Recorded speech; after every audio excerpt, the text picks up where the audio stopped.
Welcome to Times Health Plus. I am Dr. Sneha Rathi. I am a musculoskeletal physiotherapist and a certified yoga teacher from the Yoga Institute, Santa Cruz. I amalgamate the science of physiotherapy and yoga and try to give the best results to my patients through it. Today, we are going to discuss one of the most awaited topics that is there. That is nothing but related to joint care. How do you care for your joints on an everyday basis? That's what we are going to discuss today. So, I'm going to divide this session into three parts. The first part is going to be first understanding when is the right time to move the joint and when is the right time to take rest. So you need to first be clear about it, that when you need to exercise and when you need to rest. So that's the first part of this session. The second part of this session is going to cover on what are the practices that are not correct or which are not right for the joint and are causing joint pain. So we are going to discuss about the mistakes that we do on a common basis which causes joint pain. And the third part of the session is going to cover about what are the practices that you can do for a good joint care to keep your joints stiffness free, pain free, and healthy and mobile. So we are going to discuss on all these aspects in today's session. So let's go ahead and first touch on the first topic, that is when to decide to rest and when to decide to move the joint. Good morning, Manoji. So yeah, you are suffering from ankylosing spondylitis, and is there a way out to release the stiffness? So yeah, I would like to tell you that in ankylosing spondylitis, exercise becomes the mainstay of treatment. It is very important that you maintain the mobility of your joints on a regular basis, but respecting your comfort levels and respecting your pain states. So today's session is going to give you a lot of insight about how to understand your joints better. So please listen to it carefully. You may get a lot of insights on that. Good morning, Pramod ji. Dora ji, good morning.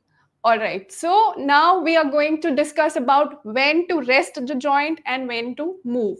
So how do you decide that? The first and foremost parameter for understanding when to rest it out is if you have had an injury and it's only 1 week within the time of injury, you need to for sure rest your joint. Okay, so if you just had an injury and it's in the acute phase, it's very important to allow the tissues to rest and to heal. So after the injury, don't immediately start moving the joint and don't start to exercise. It's very important that after any kind of injury, you give adequate rest to the joint. That's the first thing that you need to know. The second thing that is very important is there are a few parameters on which you can decide whether you want to rest it out or when you want to move. The first thing is when you start the movement. If at the beginning of the movement itself you are experiencing pain, it is an indication that you need to rest the joint. You cannot move it further. So just at the beginning, for example, I am just trying to move my shoulder up and at the beginning itself, I am experiencing pain. Okay, that indicates that I need to rest it out. It is inflamed. Okay, so that's the first indication. The second thing is sometimes what happens during the movement, we do not feel any pain. Okay, but after we have completed the movement and come back to the neutral or the starting position, after that you experience pain and the pain lasts for about a minute or so. Okay, so after you have done the movement, suppose I have raised my arm, got it back to the neutral position, now I am experiencing pain, and that pain is lasting for about a minute or so before it subsides. Again, that is an indication that your joint is highly irritable and you need to rest it out and not exercise in that case. Okay, so this is the second type of indication wherein you need to rest out the joint. Okay, the third thing that is very important is if with every repetition that you are doing, if you feel that with every repetition the pain is increasing and your joint movement is getting restricted more and more. Okay, so first if I started over here, I was able to go till here. The second repetition, I'm only able to go till here. The third repetition, I'm only able to go till here. So progressively restricting range of motion and progressively increasing pain, these both are an indication that it's not the right time to move or exercise. You need to rest it out. Okay, so that's how you decide. Another thing that you can do is you can rate your pain on a pain scale of 0 to 10. 0 means there is no pain, and 10 means that the pain is excruciating and you need to rush to the hospital immediately. If your pain scale is somewhere between 7, 8, 9, 10, okay, that means it is very severe. That indicates that you need to rest it out and not exercise. Okay, so these are the indications wherein you need to decide whether you want to exercise or you want to rest.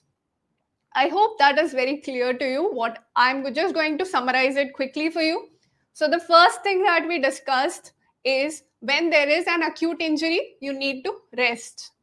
The second thing that we discussed is if at the beginning of the movement itself you're experiencing pain and you're unable to move, it's not good to push yourself to exercise. It's better to rest it out. The third thing is if after the movement has been completed, you are experiencing pain, which lasts for about a minute or so, that also indicates that you need to rest. The fourth thing that we discussed is if with every repetition that you are doing, if the pain is increasing in intensity or the movement is getting more and more restricted, okay, that again indicates that you need to rest it out. And the fifth thing is that if the intensity of pain on a scale of 0 to 10 is somewhere on the higher side, that is 7, 8, 9, or 10, that also indicates that you need to rest it out. Okay, so in these cases of acute pain, what you need to do is people often get confused between whether we want to ice or we want to use hot pack. So generally when there is acute pain, acute injury, there is swelling and inflammation within the joint, is always better to ice it than to go for hot pack. Okay, so it's better to control the pain first with rest and icing, and then eventually gradually load the joint with some exercises or some kind of activity to resume your entire joint function. So this is how you go about deciding whether you want to rest the joint or you want to exercise it.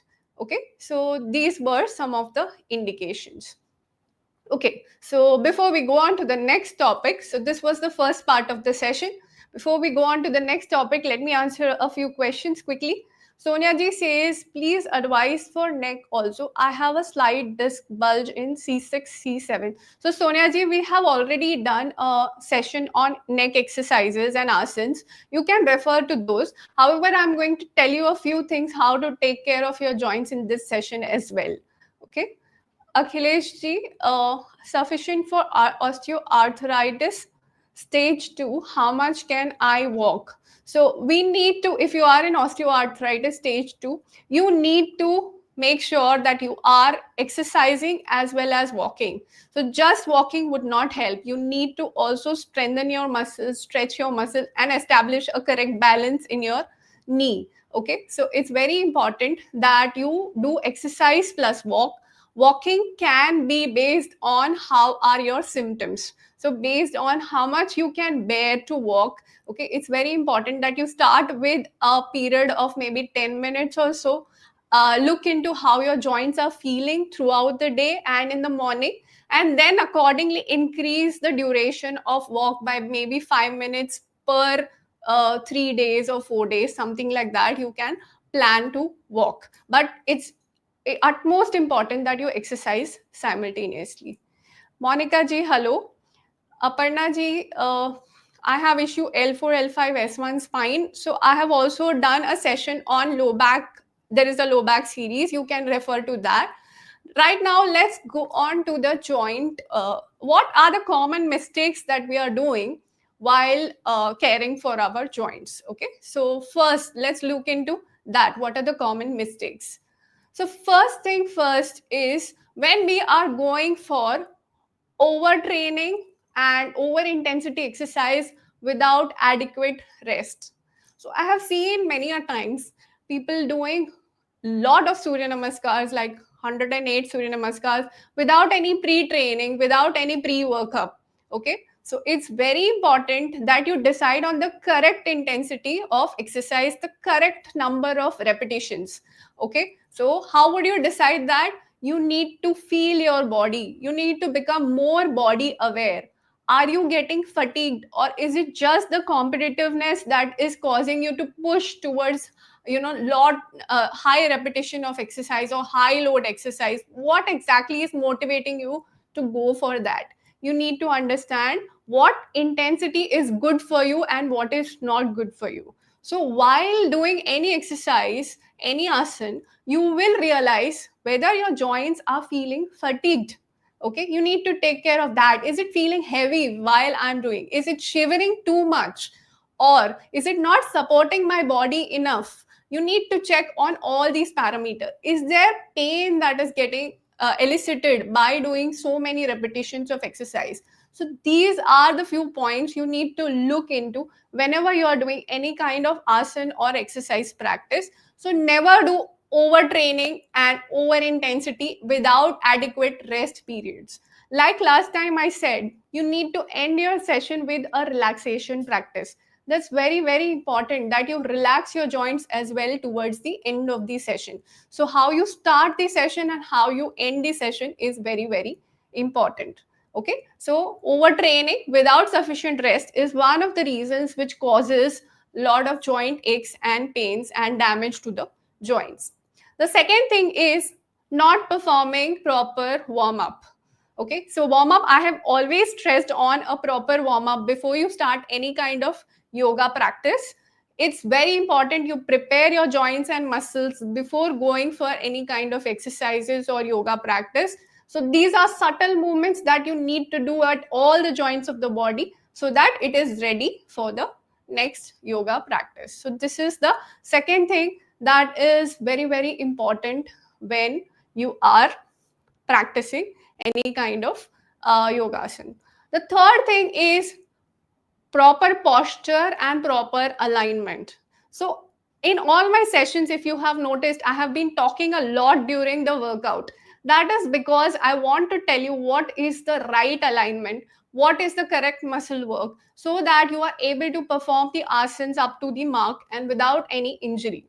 So it is very important that you perform the asanas with correct alignment, with the correct type of muscle work, and with the correct type of posture. And at rest also, make sure you are aware about the posture. These are all steps of joint care. Okay, so not having a good posture can actually cause a lot of joint pain. Okay, so the starting position of the asana, how you perform the asana, and how you end the asana while coming back is equally important. So you need to be aware about what is the posture, how you are performing the asana, whether the alignment is correct or not. All this will decide whether you are causing direct stress to the joints or no.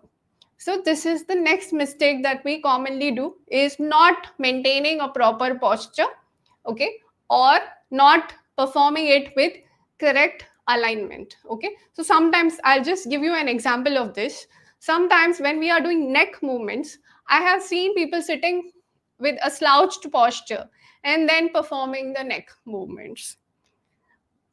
Okay, or in a slouched standing position and then performing. So in a slouched position, if you see, what happens is you are actually restricting the lower cervical spine totally from moving, and you're just moving the upper and the middle cervical spine, and all the load is concentrated over here. Okay, so how to start with the correct cervical exercises? You need to first be erect as much as possible. Okay, not too much erect. No, I'm not talking about excessive correction, I'm talking about adequate correction. Okay, so make sure you are adequately corrected, you are erect, and then you are performing the cervical exercises. This will not cause any strain, especially at the lower or the upper cervical spine. So this is one simple point that you need to make sure whenever you are performing any asana or exercise, your postures have to be absolutely correct. The starting position is very, very important. Though it is a minute part of the asana, but the starting position is so important. You see the difference between slouching and doing the cervical movement and sitting erect and doing the cervical movements, how much of a difference it can make. Okay, so this is the next thing that I want to tell you, the common mistakes that we do when we are performing any kind of asana or exercise. Okay, so the next thing that commonly is done is not respecting or ignoring pain signals. Okay, so sometimes what happens is we get pain while performing the exercise, but we still keep pushing through the pain. Okay, pain is an indication that your body is asking for your attention. Okay, something there is not right, which is why the body is signaling through pain. The tissue is telling you that something is injuring it, and that is why there is pain. So it's very important that you do not keep pushing through the pain. Even if there is pain, you do not keep pushing or ignoring the pain signal and continuing the exercise. That's not right. You need to respect your pain. You need to understand the limit of pain and work through it gradually and slowly. The more gently, gradually, and slowly you work through pain, the better results you will get. So, it is very important to respect the pain limit or to understand the pain signals that your body is giving you. So, that's the next thing, the next mistake that we commonly do when we are exercising. Another thing that causes damage to the joints or is a mistake that we are commonly doing is sustaining a particular posture for a very long period of time. So if you are sitting on the desk, generally happens with the desk job workers, they are sitting for a prolonged period of time in a sustained static position. Okay, so suppose if you're sitting with your legs hanging down and sitting for a long period of time in one particular position, that causes stasis of fluids within the joints, and that slowly leads to pain and inflammation and stiffness in the joints. So many a times you might have experienced that after sustaining a particular posture, then to move out of the posture becomes really difficult. That's because of the stasis or the stagnation of the fluids within the joints. So it's very important that you do not sustain a posture beyond a period of about 30 to 40 minutes. Keep changing your posture or at least introduce movement into your body whenever you are sitting for a long period of time. Okay, so that's the next thing that you need to take care of whenever you are doing any particular movement. All right, so that's about the common mistakes that we do. Then there is not maintaining sufficient hydration. I'm sure all of you know what is the importance of water intake on our body. So it's very important that you are maintaining sufficient hydration for the body. Now, water intake varies depending upon various factors, the temperature outside, depending on how thirsty you feel. Okay, there are many factors which influence the water intake, but maintaining an adequate water intake is very, very important to keep your joints supple and mobile. So it's good to have a healthy or a adequate amount of water intake. That's the next thing that is very important. Next thing is you need to take care of supplementation. Okay, so you need to have good supplementation. We are lacking on vitamins and minerals, and that also causes a lot of joint issues. So it's very important to get it assessed and get it prescribed by a doctor. Okay, what vitamins or minerals you need to take on a regular basis. Do not even do over usage of vitamins and minerals. That's also not correct because that can cause toxicity. That's why it's important to get it prescribed by a doctor what supplementation you need to take on a regular basis. Okay, so this is the next mistake that we commonly do. We do not pay attention to the food or the diet. Okay, we do not pay attention what are we lacking on, and we keep working out thinking that only workout will help us, or thinking that only exercise is going to help us. That's not the only thing that is there. You need to work on your body holistically. You need to look on all the aspects. Okay, so you need to also look into your diet and nutrition along with your workout sessions. Next thing is not maintaining proper weight. So what happens is, when you become overweight, there is excessive load on the joints. Okay, because of this excessive load, if you simultaneously do not increase your muscle strength, then what happens is the joints are directly getting loaded. Okay, and the joint surfaces may come near each other. Whereas if you have strong muscles, the muscles will share the load of the joint, and then there will be less of this approximation of the joint surfaces. So it's very important to maintain a healthy body weight. Okay, so if you are on the side of overweight, you need to make sure that you have proper strengthening protocol in place, and you are strengthening your muscles well. Okay, so this is the next common mistake that we do. The next thing is sedentary lifestyle. So resting out throughout the day. So the first part of the session comprised of when to rest and when to move. But resting does not mean that you continue to rest like for a very long period of time. No, that's not the indication that you have to rest it out throughout the time. No, you need to slowly and steadily understand whether your pain is decreasing, and is it the right time to start moving. Okay, so that's very very important that you do not continually do only rest. Okay, because just resting out weakens the muscles. If your muscles are not put to use, they are going to develop some weakness. Okay, so it's very very important that you keep the joint moving, and you keep strengthening it over a period of time, and not just having a very sedentary kind of lifestyle. Okay, so that's very very important. Do you know that all the lubrication within the joint is very much dependent on movement and loading? So how you move the joint and how you load the joint, that decides what kind of lubrication will happen within the joint. So lubrication is dependent on the mechanical stimulus that is given to the joint. So it's very important that you have a gentle workout schedule in your daily life. Okay, so you need to have a combination of strengthening and stretching exercises, which are very very important, so that you maintain your joint health.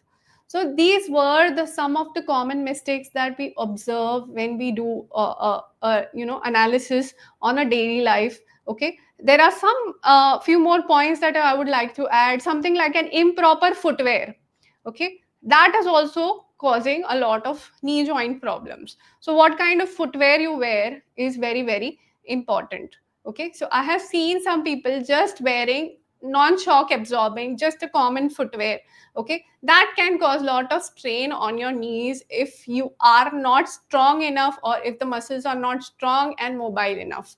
Okay, so it's very important also to have a proper supporting footwear, as well as they should be shock absorbing in nature. Okay, so your footwear should not be too tight, it should not be too loose, it should be a proper footwear which supports your foot, as well as gives support to the joints that are there in the kinetic linkage. So it's very important to also look into your footwear. So these were some of the common mistakes that we do on a daily basis. We need to look into each of these aspects to see whether we are straining the joints because of that, or we are not straining the joints. Okay, so this was the second part of the session. Okay, now next thing is we go on to the third part, that is the very important part, is how to take care of your joints. So I'm going to teach you some exercises and asanas to do.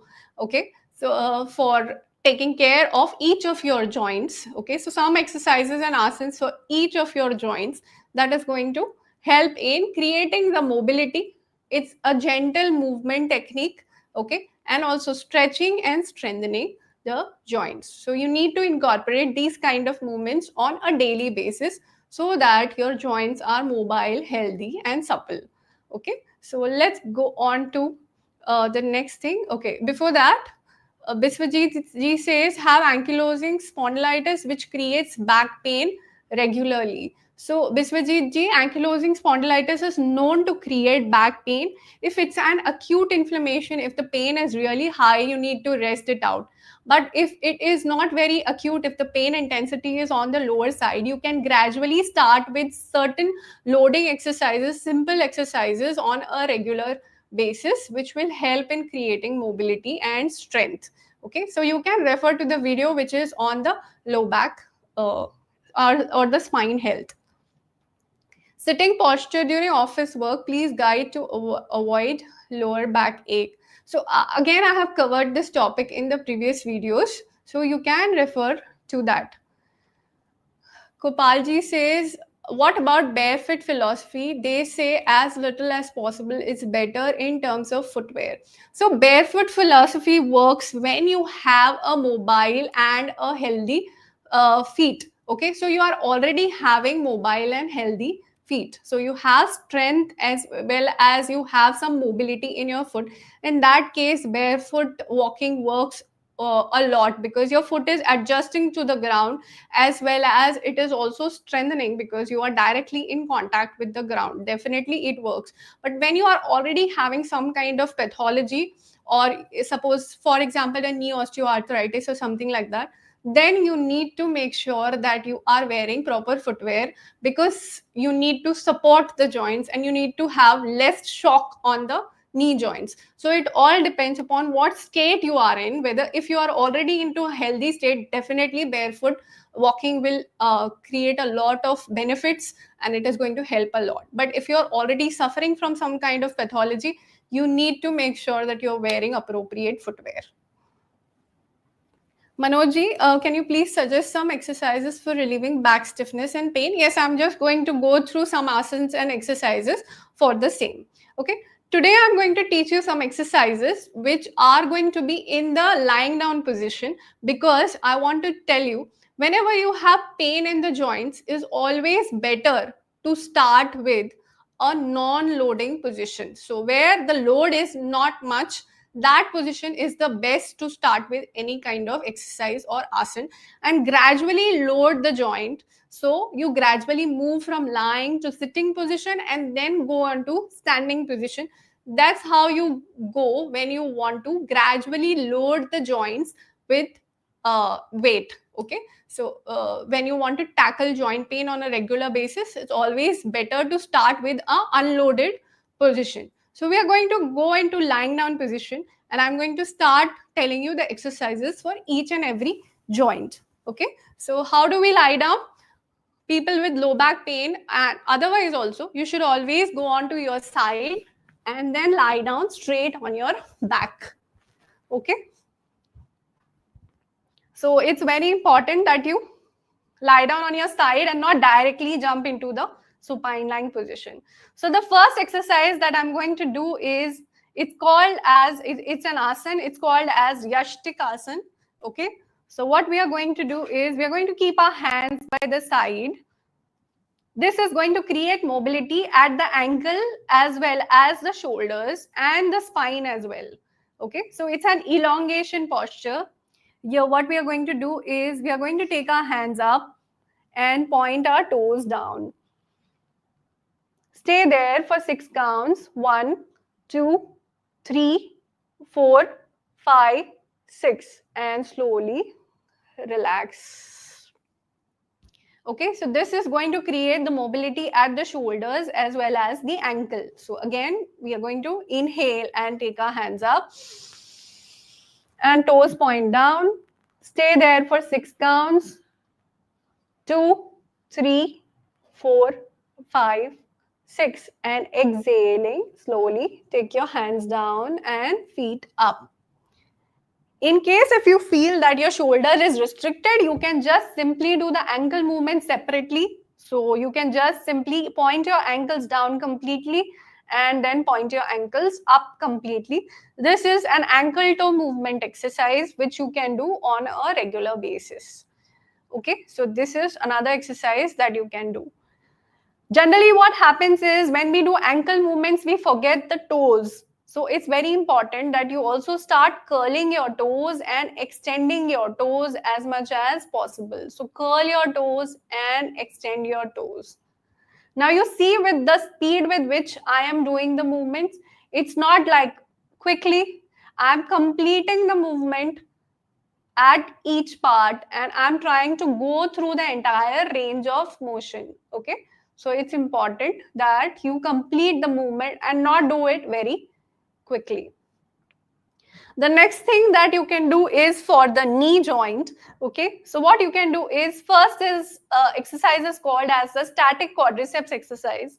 Here what you need to do is you just need to press your knee down, contract your quadriceps and hold it for 5 counts. 1, 2, 3, 4, 5 and relax. Okay, the other knee, 1, 2, 3, 4, 5 and relax.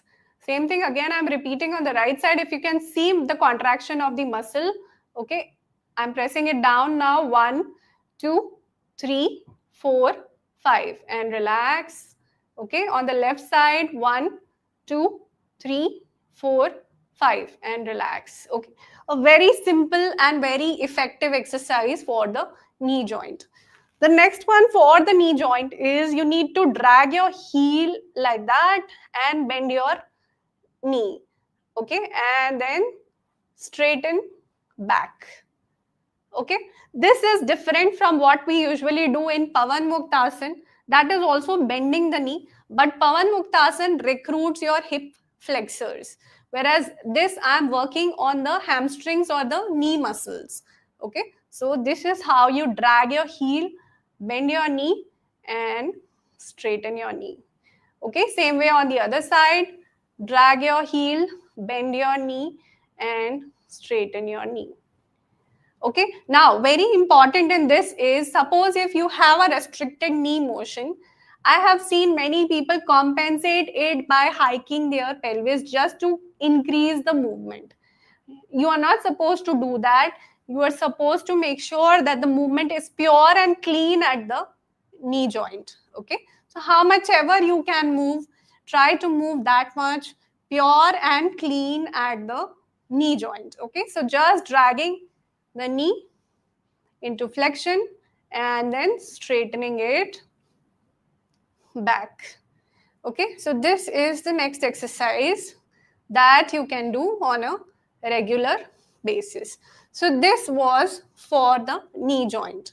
The next one that you can do is for the hip joint. Here you need to bend your one knee and you need to lift the other hip straight up into straight leg raise. Okay, and gradually lower it down.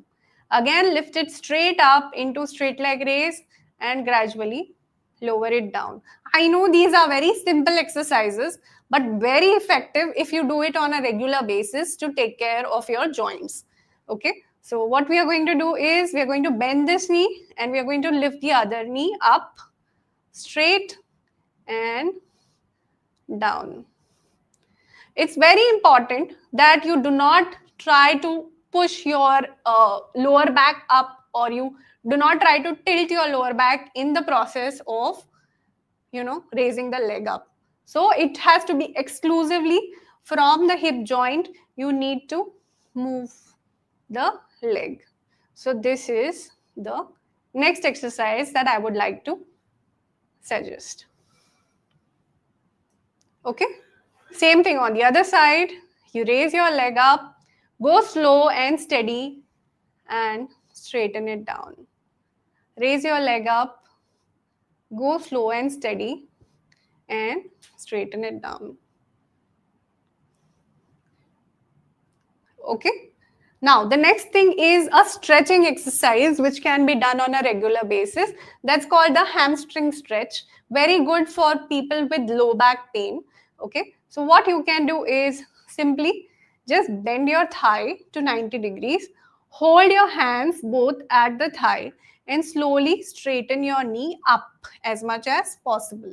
You have to make sure that the other leg is straight down on the floor.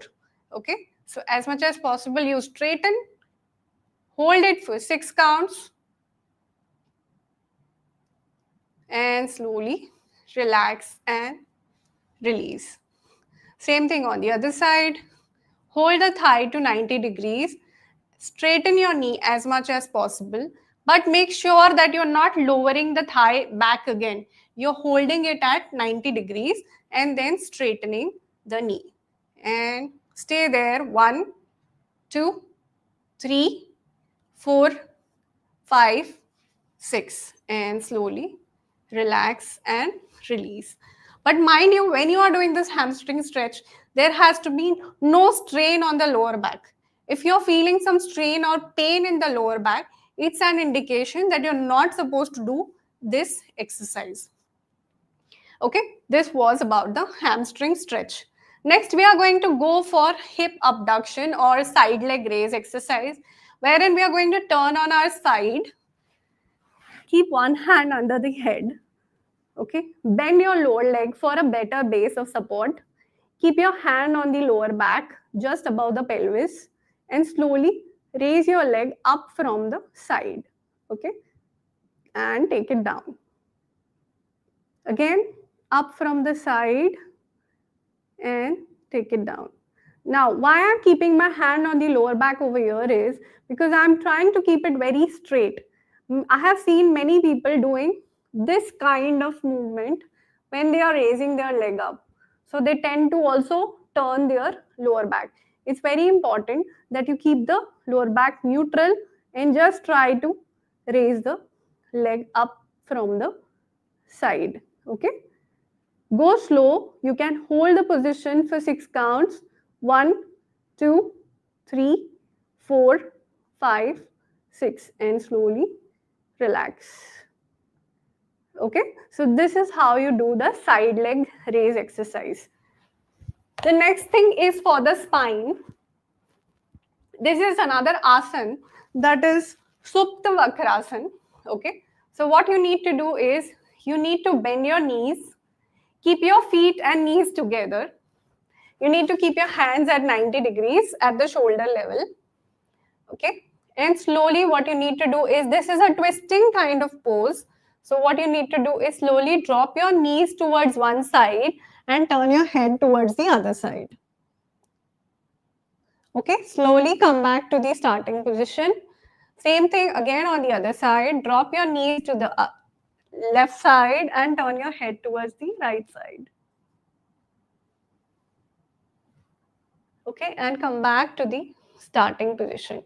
Now you can combine exhalation with this. So inhale, exhaling, drop your legs towards one side and stay in that position with normal breathing. 1, 2, 3, 4, 5, 6.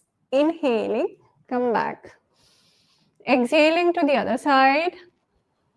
1, 2, 3, 4, 5, 6. Inhaling, come back. And relax. Okay, so this was Supta Vakrasana. The next thing that you can do for the spine again is you can stretch your hands up and slowly make a C out of your spine. So I'm just taking my hands towards one side, head towards one side, and the legs towards the same side. Okay, so I'm creating a stretch on the opposite side.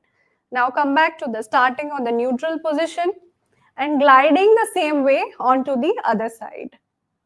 Okay, so it's kind of a stretch on the opposite side. I'm moving towards the left side, both my feet, my hands, and my head, and then coming back to the starting position. Okay, so I'm just going to repeat this for you again. Inhaling, glide towards one side, stay there. 1, 2, 3, 4, 5, 6, and exhaling. Center, inhaling towards the left side. 1, 2, 3, 4, 5, 6. Exhaling towards the center. So this is kind of training for the side muscles of the spine. Okay. The next thing that you can do for the core muscles is basically what you can do is you can do a bilateral leg raise. Okay. So you can just lift your legs up and stay in that position.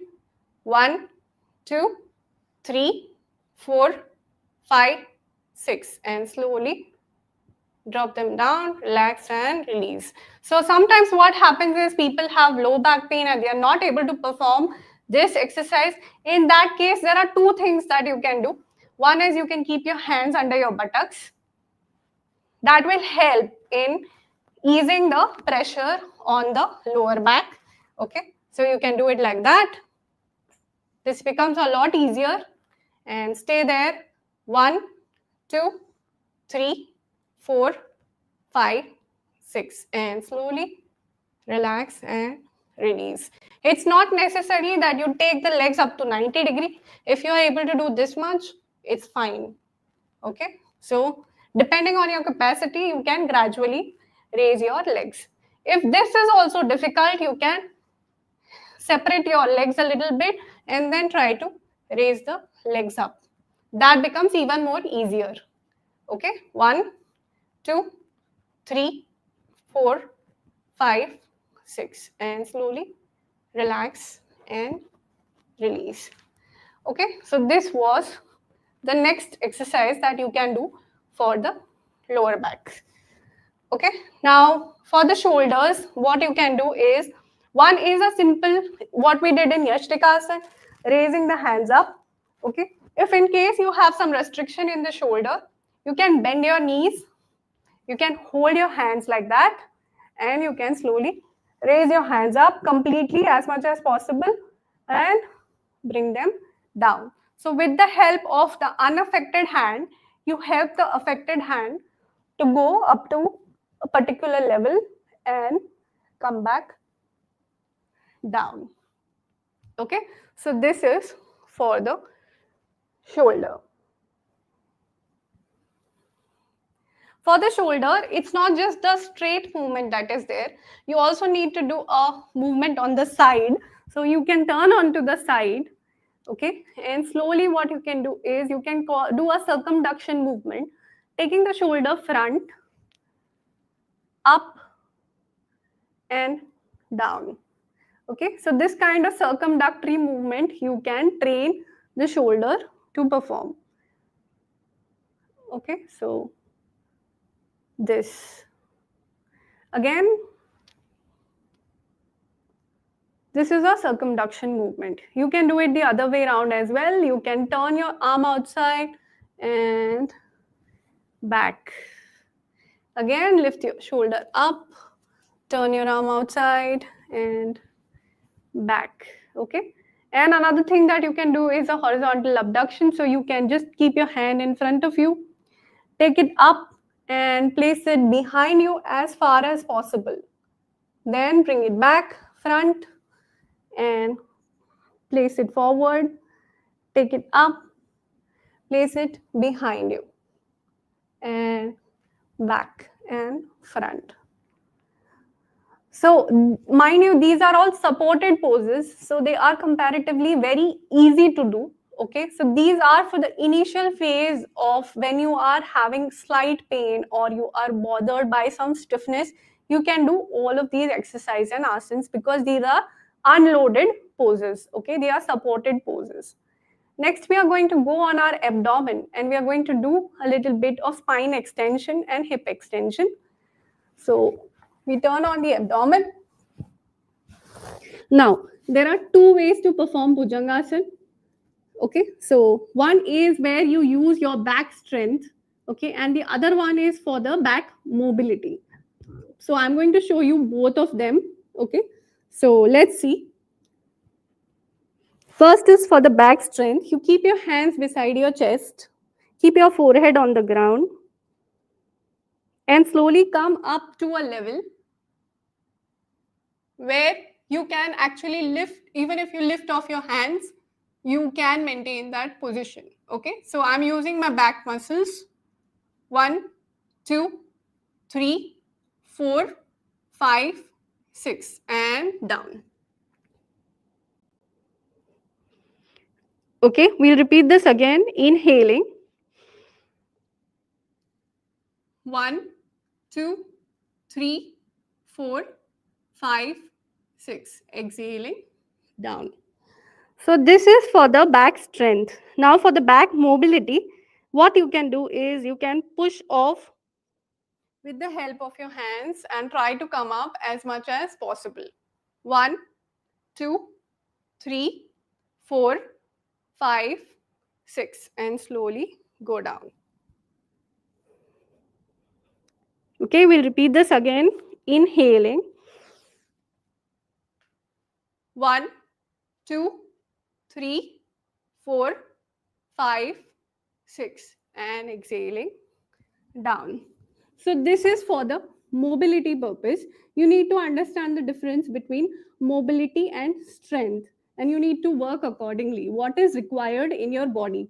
Is it strength or is it mobility? Okay. Next is we are going to do hip extension. So Shalabhasan. So keeping the hands beside, keeping the chin on the ground, you raise your leg up one at a time. Hold 1, 2, 3, 4, 5, 6, and down. Again on the other side. 1, 2, 3, 4, 5, 6, and down. Okay, so this is kind of recruiting your glutes, hamstrings. Okay, that's what it does. So once again, lifting your leg up. 1, 2, 3, 4, 5, 6, and down. 1, 2, 3, 4, 5, 6, and down. So this is again for the hip joint. Okay, that's what it does. It is hip extension. Okay, so it helps in strengthening of the hip. The next thing that you can do is the knee bending part. So you bend the knee and simply straighten. This is a simple exercise which strengthens your hamstrings, okay, as well as creates some mobility at the knee. So you can simply bend your knee and straighten. Bend your knee and straighten. Make sure you are not turning your leg this way or this way. Okay, it has to be straight, bending like that.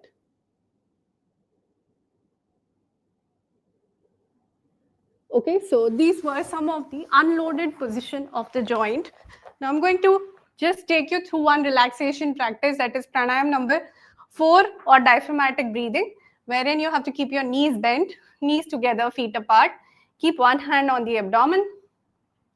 Inhale and exhale. This is going to cause a lot of relaxation in your body, as well as take the stress away from the joints. So it's a very effective pranayam for reducing stress on the joints. So inhale and exhale. As you inhale, your abdomen should rise, and as you exhale, your abdomen should go down.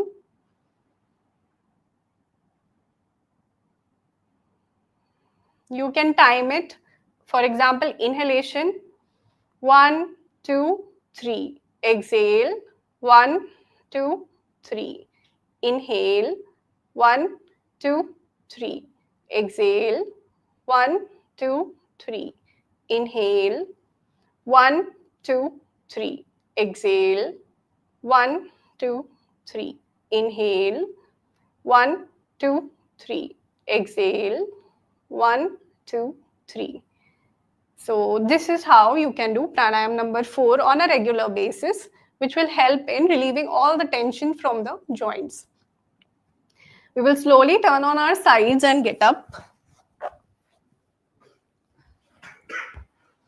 So this was some of the unloaded exercises for the they are basically, because they are in the lying down position, not lot of load is there on your joints. When you do it in the standing position and when you do it in the sitting position, there is gravity that is acting on the joints, so it can be a little stressful for the joints. So it's always better to start with lying down position exercises whenever you are doing any joint work after a particular period of pain.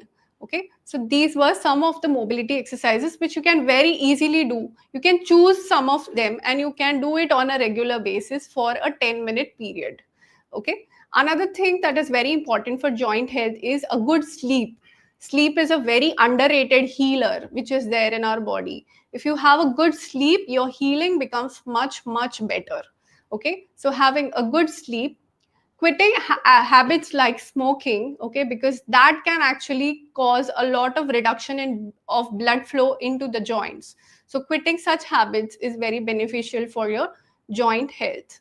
Okay, the next thing that is very important is making sure that you relax on a regular basis and you manage your stress. Okay, so because stress is directly reflected through joint stiffness and muscle stiffness, so it's very important that you manage your stress well through the different techniques of meditation, pranayam. You can use the different techniques. You can see the other sessions that are happening on Times Health Plus, and you can actually manage your stress, which will take care of your joint health. So these were some of the tips that I would like to give you when you are doing performing a joint care.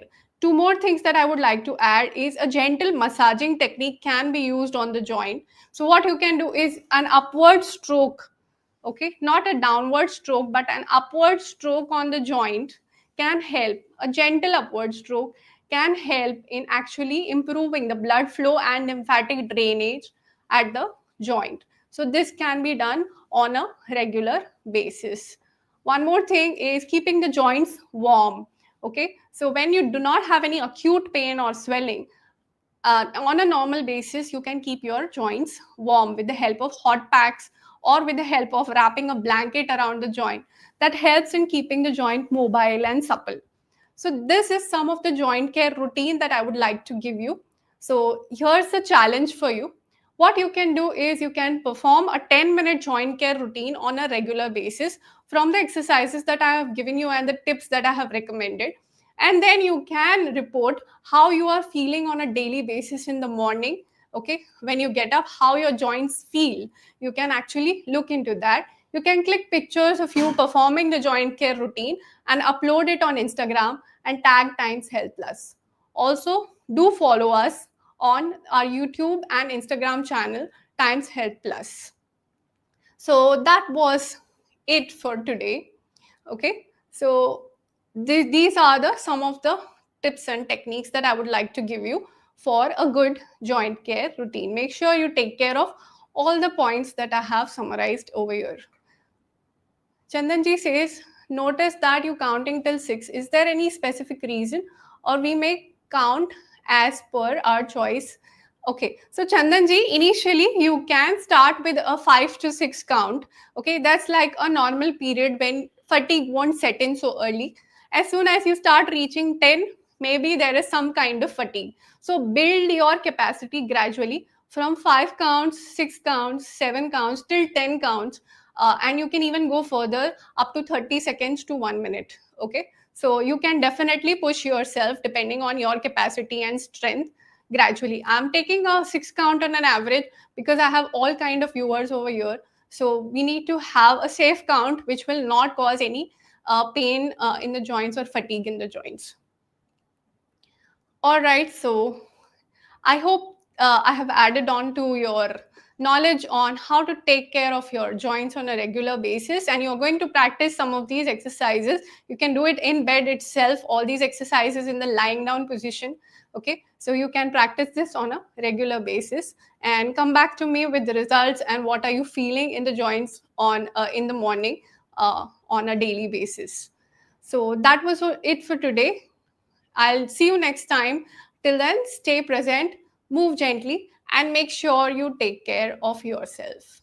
Thank you and namaste.